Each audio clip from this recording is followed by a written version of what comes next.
How do we choose the people we fall in love with? In the modern world, under the influence of the romanticism ideology, above all, we are expected to trust our feelings. Love is a shared ecstasy of encountering a rare person who is beautiful inside and out, and has the unique ability to make us happy. The romantic attitude seems warm and kind, like having a gentle tone. However, this call to trust our instincts has often been a disaster in many cases. The romantic feelings we experience around certain people in nightclubs, train stations, parties, or on websites don't seem to contribute much to our happiness in relationships. Let's imagine a couple from ancient times. Two royal courts keen to preserve the sovereignty of a slice of ancestral land. Instinct has not proven to be much above calculation in securing the quality of our love stories. Another perspective influenced by psychotherapy challenges the idea that trusting instincts invariably leads us to those who will make us happy. This theory points out that we fall in love with those who care for us in familiar ways, not necessarily in ideal ways.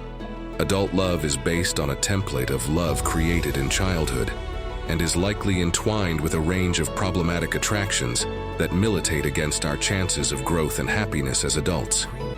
We may think we are seeking happiness in love, but what we are really after is familiarity. We are looking to recreate within our adult relationships the very feelings we knew so well in childhood, and these feelings were rarely limited to just tenderness and care. The love many of us would have tasted early on was confused with other, perhaps more destructive dynamics. Feelings of wanting to help an adult who is out of control, or being deprived of a parent's warmth, or being scared of his/her anger or not, feeling secure enough to communicate our trickier wishes.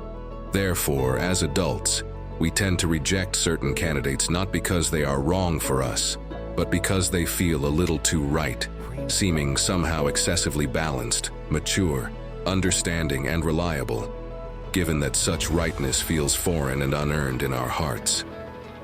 To choose our partners wisely, we need to unravel how certain compulsions to suffering may be playing out in our feelings of attraction. A useful starting point is to ask ourselves, perhaps in the company of a large sheet of paper, a pen, and a free afternoon, what kind of people in the abstract put us off, and what kinds excite us? Trying to trace back qualities to the people who first loved us in childhood, and asking ourselves how much our impulses are truly aligned with things that might make us happy, can be enlightening. We might discover, for example, that slightly distant and sadistic people are always more interesting to us than the so-called nice ones. This realization should make us stop and think. Our honestly described reactions are revealing underlying assumptions we've acquired about what love can feel like for us. Examining our emotional histories, we learn that we can't just be attracted to anyone. We're limited in the types we have because of certain things that happened to us in our past. Even if we can't always radically shift these patterns, it's useful to know that we're carrying a ball and chain. This awareness can make us more careful with ourselves when we feel overwhelmed by a certainty that we've met the one.